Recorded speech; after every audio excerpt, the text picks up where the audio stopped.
Kia ora koutou, everybody. Thanks for coming to the talk today. We're going to be talking about building a stylized long-form narrative workflow using Unreal. And special thanks to Epic for having me along today. It's a real privilege to be able to talk. So who am I? I'm David Alvey. I've been working in games and film or TV for a little over 15 years now. During that time, I've been split pretty evenly between the two. So I've done about 8 years in games and 7 years in linear content, kind of bouncing between the two. For the last 7 or 8 of those years, I've worked primarily with Unreal Engine, and in the last 3 years specifically, I've been looking at using Unreal Engine for linear content and building workflows for long-form narratives. My current role is that I am a CG technical supervisor for Steamroller Animation. So who is Steamroller Animation? They were founded in 2014 by 3 friends and industry professionals, Keith Lackey, Adam Mayer, and Jalil Sidul. Steamroller Animation started with the goal of telling their own stories. Their first project was a game called Curse of the Deadwoods and was successfully funded on Kickstarter. And to continue funding their own projects,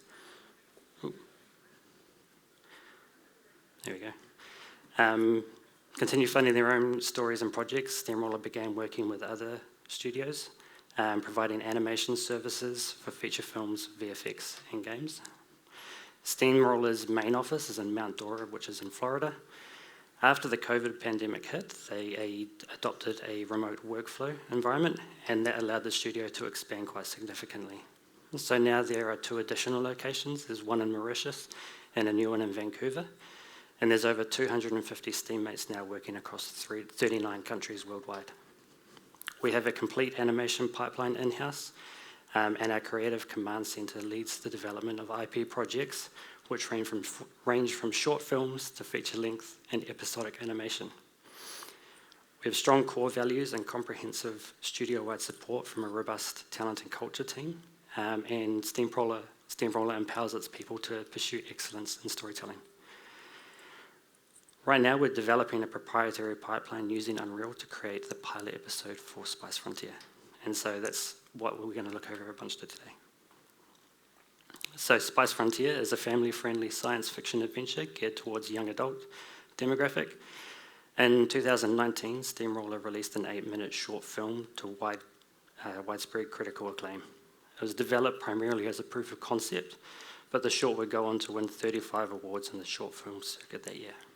With the film's success, the studio decided to ramp up development for a pilot episode. Has anybody seen the short? Very few. Okay, but here's a quick look at the project anyway. Imagine a human chef and his alien crew on an epic quest across the universe after the destruction of Earth 250 years ago. Wait, what? Chef Kentucky Williams has a dream of astronomical proportions. Imagine this. Restaurants and food stalls as far as the eye can see. Kent and his crew aboard the Serrano are traveling through strange alien planets, searching for the lost ingredients of Earth cuisine. His mission is to unite the alien civilizations of the known universe through a shared love of food by recreating humanity's lost recipes. Welcome to the universe of Spice Frontier. Cool. So what are we going to talk about today? We're going to look over some of the problems that Steamroller faced when we started adopting Unreal Engine. I want to give a framework about the brief that we had and what we were trying to achieve, and this will give us the context for the problems that we're trying to solve. We'll go over some of the conceptual issues of moving from a linear content pipeline to a real-time workflow, and then we'll do a brief breakdown of the visual style of Spice Frontier. We have worked pretty hard to produce a compelling and an interesting look for the show, so we'll go over some aspects of that as well. Next, we'll look at some tools and workflow that we've created for the show, and this will be a look at how we're using Unreal, what choices we've made to solve the problems that we would have outlined. And I'll also hopefully share some thoughts on tool generation and how to think about creating user-friendly controls, workflows. In particular, we're going to look at our shot setup and our shot build process. And finally, we'll do an overview of what we've talked about and look at where Steamroller is heading next with Unreal. So let's start by trying to frame the problem. And to understand the problem, it'll be good to go over what the brief was.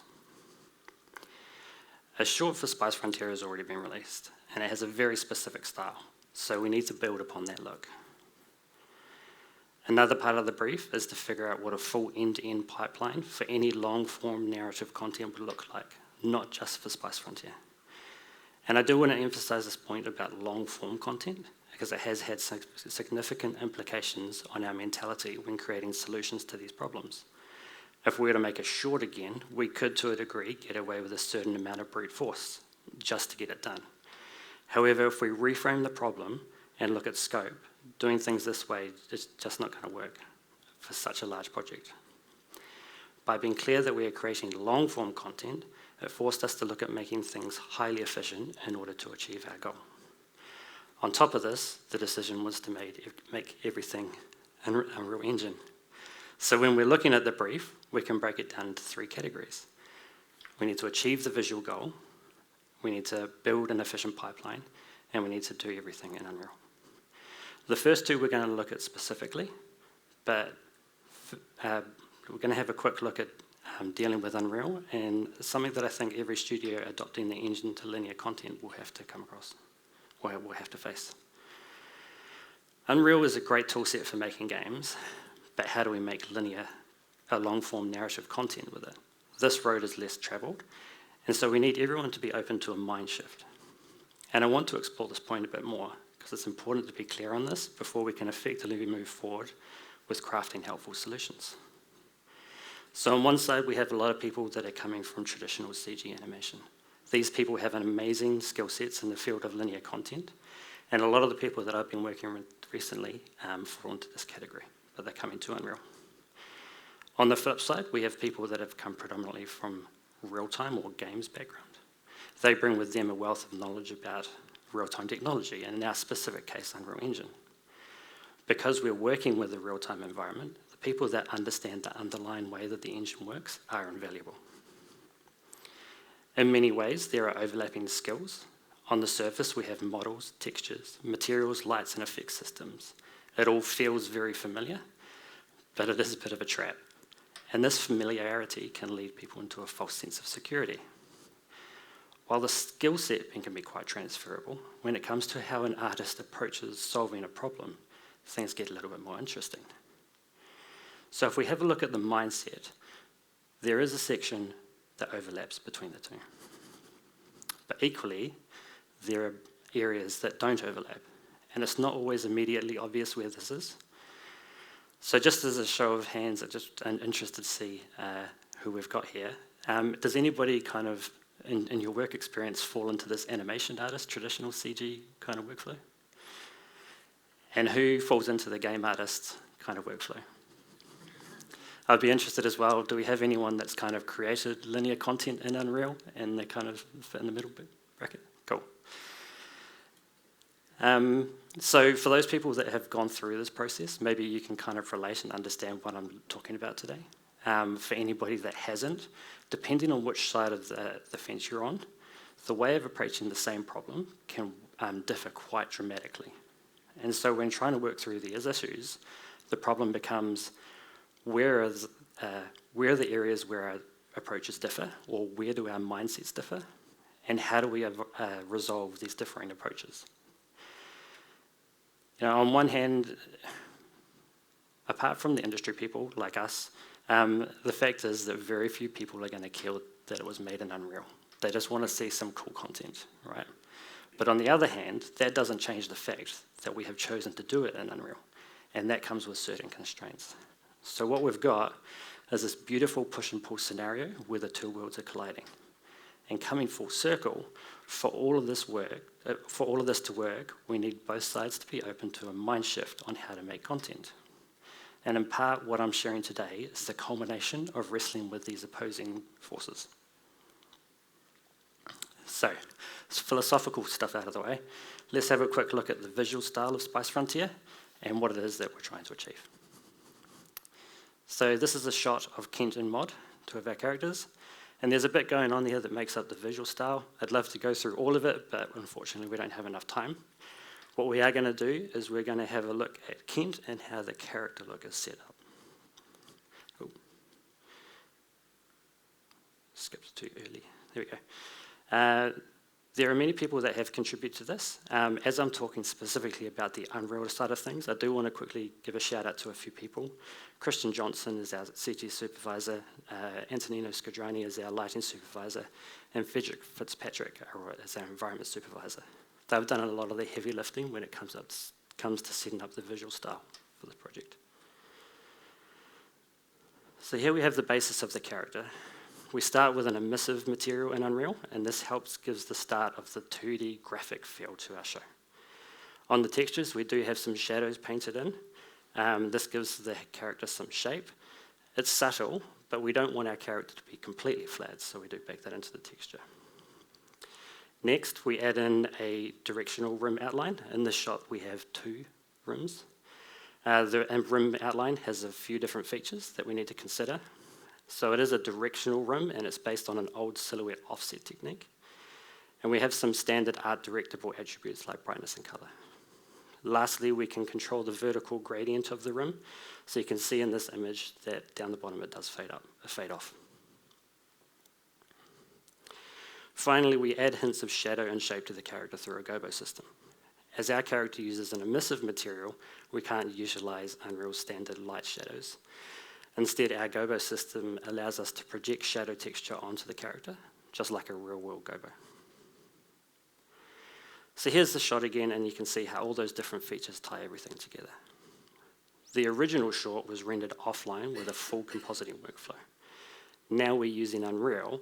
How do we take all the work that was done to develop the offline look and move it into this real-time workflow without compromise? And this is a big issue, because we don't want the technology to dictate what we can and can't achieve. And not to bury the lead, but this shot and all the screenshots and images for the rest of the presentation were all taken from Unreal, so we will be showing you what we have achieved in the engine. So now we've had a look at the visuals, we can talk about fun stuff, tools and workflow. Part of the brief was to create a workflow or pipeline for the studio, not just for this show, but for any Unreal-based project moving forward. So we'll look at the process developed and some high-level concepts of how we structured our Unreal project. We'll also look at some of the tooling that was created to help produce the show. As we've just gone over the visual style for the characters, let's start there. So here's another one of our characters, Seela, and I want to take you through some details of how we achieved the character rim. This effect is created using a post-process material, and there are several elements to it. First, we have the outline. So I've already mentioned this is based on a well-known silhouette offset trick. What we do is we isolate the character in the post-process material using the custom depth stencil option. Then you take the shape of the character, offset it by a certain number of pixels, and subtract that from the original. You're left now with a directional outline. And we could take this shape and we can add or blend it back on top of the original character to get the basis of our rim. This technique is great in that it helps define the character and give shape without making it overly 3D. But one downside is that it only creates the rim on the external silhouette of the character. Sometimes we want the rim on the internal edges of the character. So you can see Seela has an internal rim on the top of her arm there. So how do we do this? There is another well-known technique for creating outlines, doing a depth test. So you just scroll down the notes, please. So we compare the pixel's depth to the average depth value of the pixels surrounding it. If there is a sufficient difference in the depth, you can assume that there is an edge. We're not using that technique exactly. Instead, we're going to use a hybrid of the two. So what we did is we offsetting the scene depth pass by a certain number of pixels and then subtracting that from the original scene depth pass. Now when we sample a pixel, if the offset pixel is further behind than the original, we'll get a positive number. And if the offset is in front, we'll get a negative number. The further away the offset and the original are, the greater the resulting value will be. And we can try and visualize this with a simple example. It's hard to conceptualize. So here's a circle. If we offset our image in screen space by X number of pixels, note that the more we offset our image, the thicker the rim effect will be. So now if the circle is 10 units deep and the background is 10,000 units deep, When we sample a pixel, what do we get? In the middle, both the offset and the original are the same depth value, say 10, so we get 0.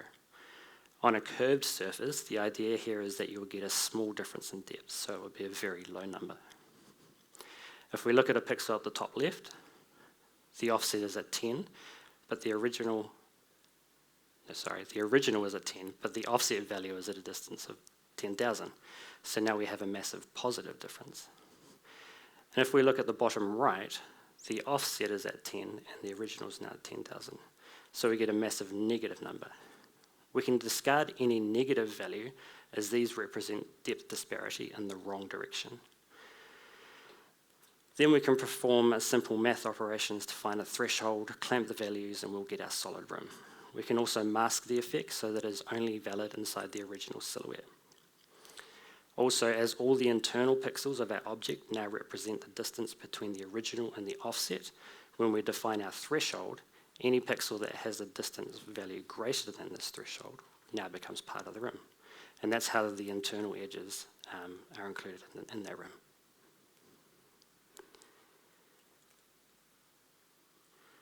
Cool, so now we have the shape of the rim, which is the hard part. We can look at other elements.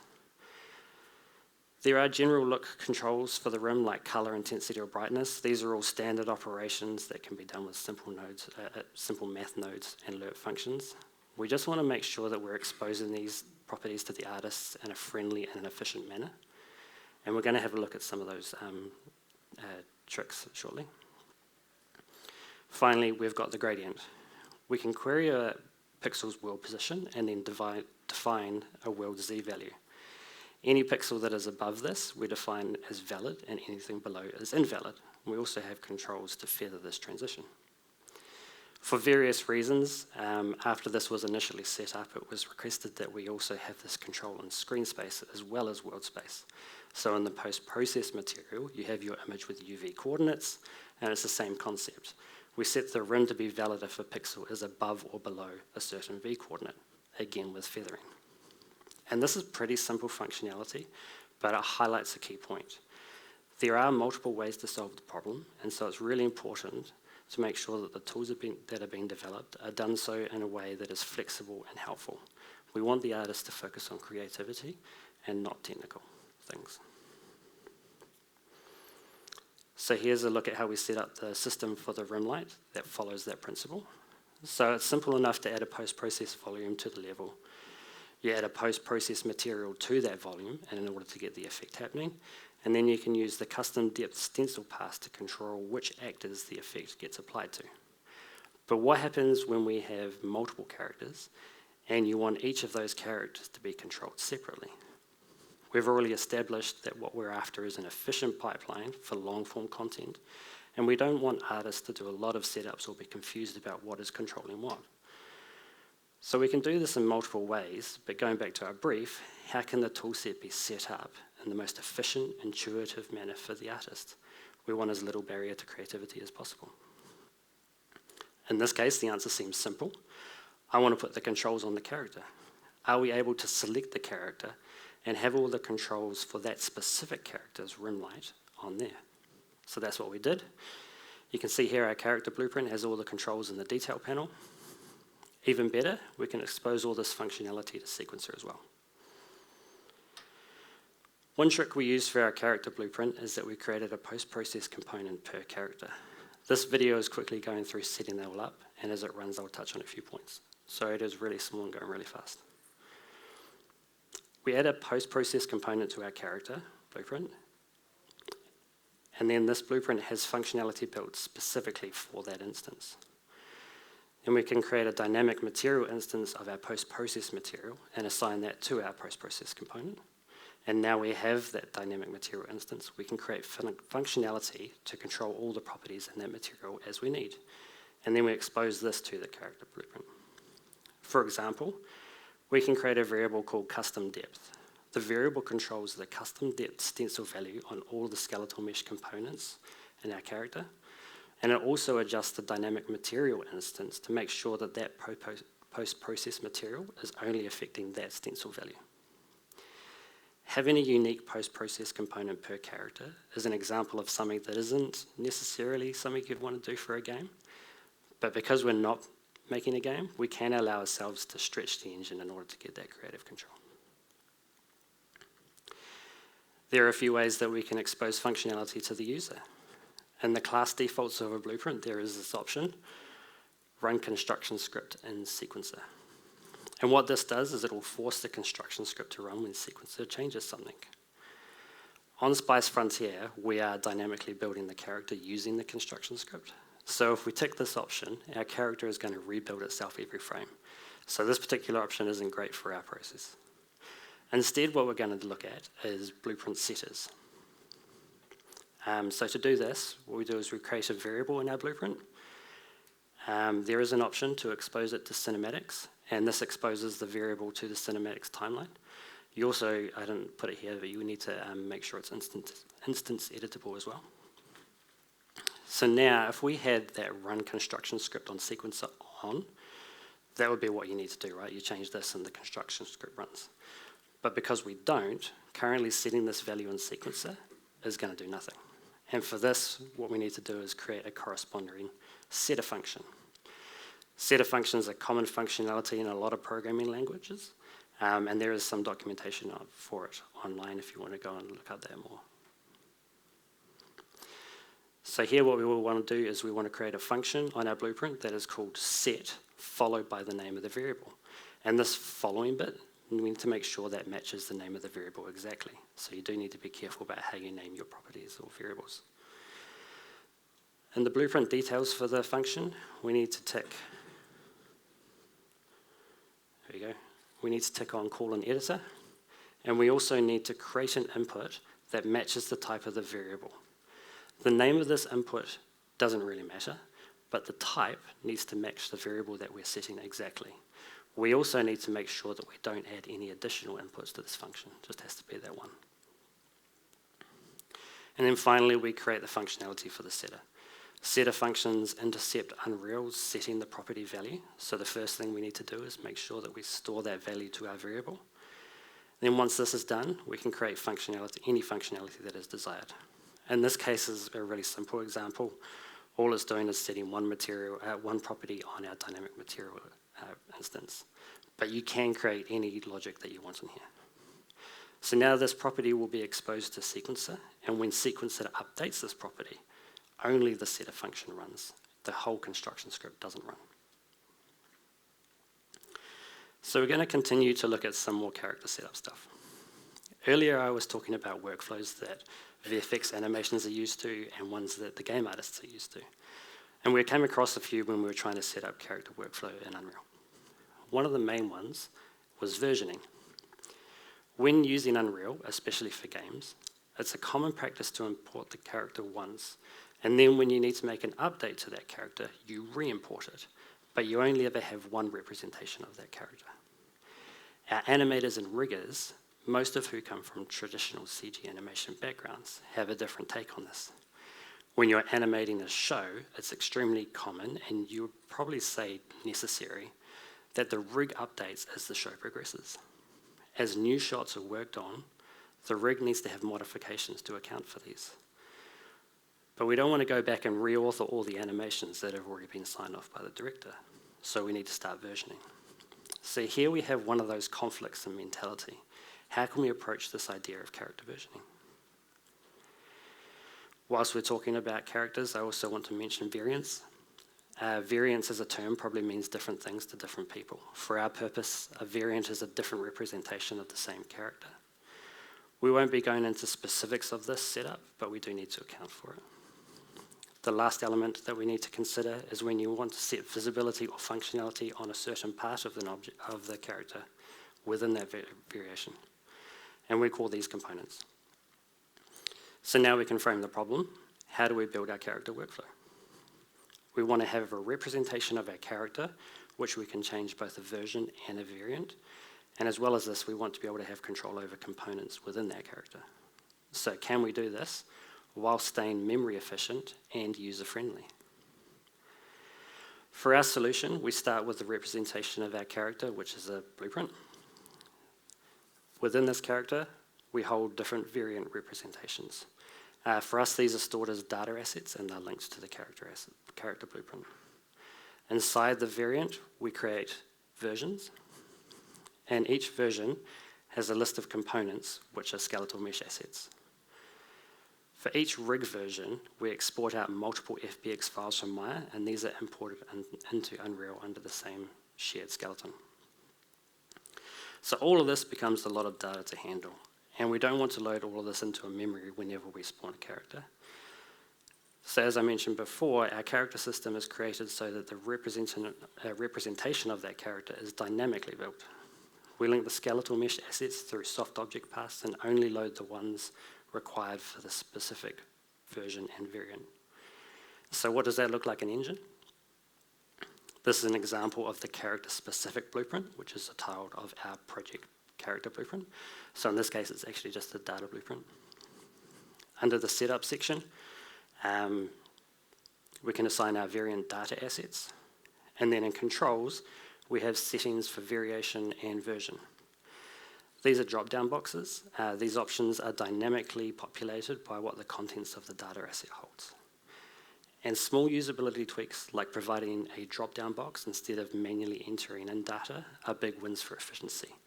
However, this particular functionality isn't default behavior in blueprints. So I'm going to go over some tricks for setting that up a little bit later. Next, we have our variant data asset. So we give our variant a name, and then we add multiple versions, and then we set up our components. One thing to note is that we only version up the character in Unreal when there are updates to the skeleton hierarchy. Offline, we're continually updating the puppet for animation usability, but unless the skeleton hierarchy actually changes, we don't need to version up in the engine. So what this means is that we may have sort of 40 to 50 puppet versions in Maya, but we might only end up with 8 or 9 versions in Unreal. In each version, we've also got some functionality for doing material overrides, and this helps to efficiently set up different variants. So it might be the case that a variant doesn't require a new skeletal mesh, but just a material swap. So here we can create a new variant, make a new version, you use the same skeletal mesh assets, and then just override the material. That creates our new variant. Finally, if we look in the content browser, we have our skeletal mesh assets. And these are the building blocks for components that make up our characters. All the skeletal meshes that make up the version are imported to the same skeleton, and this is an important piece of the puzzle. With this, we're able to share the same animation across components with our dynamically built character. I mentioned some of our properties are drop-down boxes, and in Blueprints you can create these with enums, but doing it that way doesn't allow the drop-down boxes to be populated dynamically. We want this to be dynamic so the functionality can be shared across characters and react to the contents of the data asset if they change. So the basis of character is built in C++ to allow for this. So first we create some properties that we've got here. The variations property holds a list of our variant data assets. This is an exposed to sequencer. And then we have two f-string properties, variation and version. These are properties we saw on the character, and what we want to do is we want to convert these from f-string inputs to drop-down boxes. On the properties, there are a couple of specifiers that are helpful for us. The interp specifier allows that property to be added to sequencer, and then using the meta specifier, we can add the flag get options, and here we can name a function, specify the name of a function. So now we declare that function.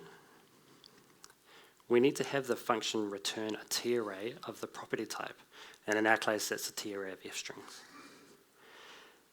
In the function, we can do whatever logic we want to calculate that and return the t-array. And now when we click on the property, the returned array becomes the options available to the property drop-down box. So those are some of the elements of our character setup. And I want to change tack now a little bit to talk about the structure of how we set up our shots using sequencer. And I want to introduce you to our philosophy, shot as king. So what has traditionally been the process for structuring sequences in Unreal is a top-down approach. And it might look something like this. We start with a sequence that represents the episode, and in this is nested a few subsequences that might represent scenes. Here we can add high-level changes that affect the whole scene, such as level visibility or environment changes, maybe a basic lighting setup. In some complex cases, we may have a few layers here that help with grouping similar shots together. Below this, we have subsequences that represent every shot. And finally, we might have some nested sequences that are department-specific. And overall, this is a great approach to begin with, and allows us to work from big to small, which is really good. We can create changes at a high level, and these can affect all the nested subsequences. Unfortunately, it does come with some drawbacks, and what I'm talking about here is specifically for long-form content. Under this model, a single shot needs to load everything above it, which in turn loads a huge portion of the project because of that hierarchical nature. And this is a massive drawback on memory optimization, and it can lead to the inability to load or render shots. So on a small project, maybe it's okay. At the start of a project, it's generally fine. But on a long-form project, you'll find that setting things up like this is going to cause massive issues. In editor performance will start to lag heavily, and removing this robs us of one of the selling points of moving over to Unreal. Not only this, but you'll start to get longer compile times, and in some cases, the inability to load a sequence without Unreal crashing. During render times, there are issues. In editor, your viewport might only be 1080 or lower resolution. When you start to render 4K images in MRQ, any extra wriggle room you had on your GPU pipe will quickly get eaten. Memory management during renders can be a massive issue and potentially block us from being able to get the render out. On this last point, I can imagine there might be some objections. We can build a render farm, we can get bigger graphics card, it's all valid, and it is entirely possible. But that does come at a cost, and there is a limit to that. What I would rather do is try and find an Unreal solution that allows us to not compromise, but also avoids a brute force solution as much as we possibly can. So how do we tackle these issues in a memory efficient manner? Let's have a look at our shot is king philosophy. Under this mantra, what we're trying to achieve is that every shot should be usable in a standalone context. At any point, you should be able to open a shot and work in that context without unnecessary memory overheads. So regarding how this is set up in Sequencer, we now want the shot sequence to be at the top. Inside each shot, we have several department subsequences. There are a few different flavors of these, and they all sit at the same level as each other. We're going to refer to these as overrides. So we have department shot overrides. This breaks out the work for each department for organization, but it also allows for parallel workflows. And this is basically where all the shot-specific work happens. But we still do want to be able to create hierarchical overrides that span multiple shots like we had before. And so for this, we create master overrides. We take shots that are similar and assign them to groups called masters. Then, as needed, we create department-specific override sequences and add them into the shot that is assigned to that master. So now, even though this master is nested inside the shot sequence, making a change in here will affect all shots that inherit that sequence, or that override. So now when we open a shot, it'll be standalone, but we have maintained that ability to create hierarchical changes. Being able to view shots in sequence is something that we want to maintain as another great feature. It is another great feature of using Unreal. So to help with this, we still do create edit sequences, and we nest shots in these. But here, these sequences are wrappers only. There is no work done in these sequences. I did mention that eventually these high-level sequences get too heavy to work in, but as it's just a wrapper, you can create any number of sequences and with subgroups of shots for viewing purposes. For Spice Frontier, we have edits for scenes, but we also have master edit sequences for viewing shots in the same master group. And you can kind of refine that as much as you want. The key takeaway from all of this is we need to make sure that every shot is self-sufficient. Shot is king. And so just to show you what that looks like in Engine, here's a look at one of our shots set up in Sequencer. So we have department folders which are color-coded, and inside that we have our overrides. At a minimum, we have our department shot overrides. Master and group overrides for each department are used only as needed. Once we have the overrides in the sequence, we need to make sure they are evaluated in the correct order. For this, we're using Unreal's hierarchical bias feature. This allows us to assign a value to each subsequence, which tells Unreal the order of priority. So we want the master override to have the lowest priority and our shot overrides to be the highest priority. And in this way, we can make a change to an object in the master override, and that's going to affect a lot of shots. And then we can override that change as needed on a per shot basis. We also visually color code the hierarchy, and we order our overrides so it's easy for our artists to visualize what's happening. So great, we can do all this cool stuff in terms of creating a workflow for Sequencer, but it's quite a lot to keep track of manually. It would be great if we had some tools to help automate this. So at the core of our workflow is a shot we have aptly named the Shot Setup tool. So here's a screenshot of Unreal, and on the right-hand side you can see the Shot Setup tool, which is docked. The tool itself is connected to ShotGrid, which is our production tracking solution, and is configurable for each project. Essentially, the purpose of this tool is to automate the setup that we've just looked at, and it does a bunch more as well. It creates the sequences and sets everything up according to the information that lives in ShotGrid. To use the tool, the artist selects the context they want to work in, the tool talks to ShotGrid, and then provides the user with the correct data for that context. In this view, the tool is in scene mode, and it's a quick way to create the shot structure for that scene. Or if it already exists, to open the shot or an edit to start working on. And this also includes opening the correct level. So we can have a quick demo of using this to build a shot. We'll set the context of the tool to scene 10 shot 200, and once open we can update the sequence, and this will create and add all the overrides as well as adding in the camera actor. The next thing that is happening is that we're importing our camera animation onto the shot. So quite rapidly we get our shot built with all the functionality that we talked about previously regarding the shot as king structure. As the shot evolves, the artist can continually update the shot and the tool will keep everything in line and synced. Because the tool is context aware, we can build additional functionality. In this example, we're showing that we can add the camera animation for the shot. But we can do more. We can also add in our characters. First, we use the tool to check what animations have been published for the shot. As a convention, all our characters are spawned into the anim department shot override. When we set up the characters, the tool places them in here. The Setup Characters button spawns the right character blueprint and assigns the animation. When importing the animation, the tool tries to be smart and auto-detect the correct character and skeleton for the animation to be imported against. We also have our character versioning system. The animation is published with the version baked into the metadata, so the tool reads this and sets the character version to match that of the animation to ensure there's compatibility. So hopefully what all this is showing is that we can create complex workflows to suit the needs of long-form narrative content.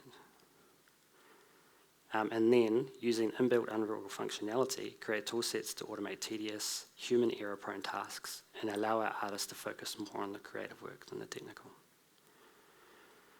So, where to next? Let's have a recap on what we've talked about and then look to the future. So as a recap of what we've discussed, we looked at the visual style breakdown of Spice Frontier characters and how we are trying to encapsulate the look of what we achieved in the short within Unreal. We had a look at some of our character toolset and the back end, also how we are dealing with some linear content concepts like character versioning in an Unreal way. And we've also looked at how to create intuitive controls for artists to use to craft the look of the show through the character room setup. We discussed our shot as king philosophy, how we have utilised Unreal's sequencer toolset to create a workflow that is memory efficient, but also functional for a parallel workflow, paying special attention to making sure the system is suited for long-form narrative production. And lastly, throughout, we've looked at some tips and tricks in Unreal Engine for building out functionality, thinking about how the artist will use the tool and providing automation so they can focus on the creative aspect instead of the technical. And so where to next for Steamroller? The Spice Frontier project has been an amazing journey, and we've laid a solid platform for building long-form narrative content using Unreal. It would be a lie to say that it's smooth sailing, but I think with this foundation set, we're starting to see the benefits of what Unreal has to offer linear content creation. In terms of the brief that we initially set out, though, I think we get a tick. We will continue to get more of our shop process automated into Unreal. We're really excited in watching what's coming through with Control Rig and the animation toolset. Some of the talks already today have been amazing. And as well, we're continuing to develop ways for our teams to integrate their workflows, not just the shop team.